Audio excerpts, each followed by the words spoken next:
आज की बाल संस्कार में आप सभी का पुनः स्वागत है। आज की चरित्र निर्माण की कहानी है अप्सर। अप्सर हम सभी को मिलते हैं, पर हम में से कुछ ही उन अवसर का सदुपयोग कर पाते हैं और जीवन में अपने लक्ष्यों को हासिल कर पाते हैं। तो आज हम सीखेंगे कि हमें जो अवसर दिए जा रहे हैं, हम उनका सदुपयोग कैसे करें। तो ये कहानी होती है एक चरवाहे की। उसकी बड़ी ही सुंदर कन्या होती है जो कि शादी के योग्य होती है। एक व्यक्ति होता है, वो उस कन्या का रूप देखकर बड़ा मोहित हो जाता है।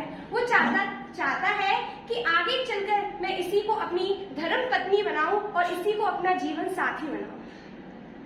वो उसके पिताजी के पास जाता है कि हमें आपकी जो पुत्री है वो बड़ी पसंद है, हम उससे विवाह करना चाहते हैं। तो उसके जो पिताजी हैं वो एक शर्त रखते हैं कि तुम्हें जो एक बैल की क्या है पूंछ पकड़नी है। अब क्या वो कहता है ठीक है, मैं आपकी पुत्री के लिए इतना तो कर ही सकता हूँ। तो उसके पिताजी पहले एक बैल छोड़ते हैं। वो बड़ा ही बलवान होता है, बहुत ताकतवर होता है। वो उसको देख के सोचता है वो व्यक्ति कि इसको नहीं, दूसरा अगला वाला आएगा उसको मैं उसकी पूंछ में पकड़ लूंगा, ये तो बहुत ताकतवर लग रहा है, क्या पता इसने मुझे कोई चोट पहुंचा दी। तो वो बैल निकल जाता है। उसके बाद एक और बैल आता है, वो उससे भी ज्यादा ताकतवर होता है। जो पहले बैल आया हुआ होता है ना, उससे भी ज्यादा ताकतवर होता है। वो कहता है यार ये तो बहुत ताकतवर है, ये तो मुझे और ज्यादा हानि पहुंचाएगा, और ज्यादा चोट पहुंचाएगा। तो ऐसा करता हूँ, जो इसके बाद जो बैल आएगा उसकी मैं पूंछ पकड़ लूंगा, इसको जाने देता हूँ। फिर कुछ समय बाद तीसरा बैल आता है।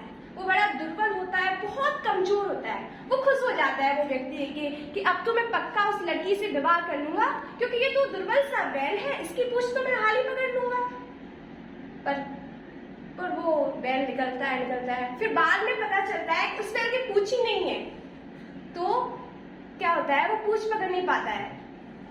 तो ऐसे ही करके वो अप्सरों से हाथ धो बैठता है और उसका जो सपना था उस लड़की से विवाह करने का, उसका लड़की को अपनी धर्म पत्नी बनाने का, वो रह जाता है।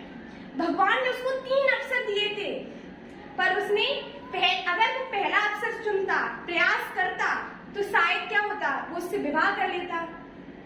पर ऐसा नहीं होता है। वो लाइफ में उसको अपने अवसरों को सही से उपयोग नहीं कर पाता है। आपको जब अवसर मिले तो भले ही आपको लग रहा है कि मैं इसको नहीं कर सकता, फिर भी अपना प्रयास तो करना ही चाहिए। हमेशा अपने पहले अवसर को चुनना चाहिए।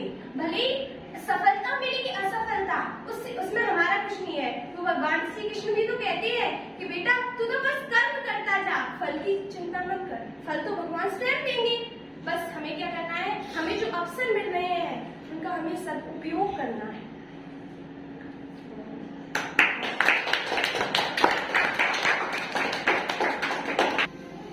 सभी बच्चों का बाल संस्कार शाला में पुनः आभार, धन्यवाद, अभिनंदन है सभी का वंदन।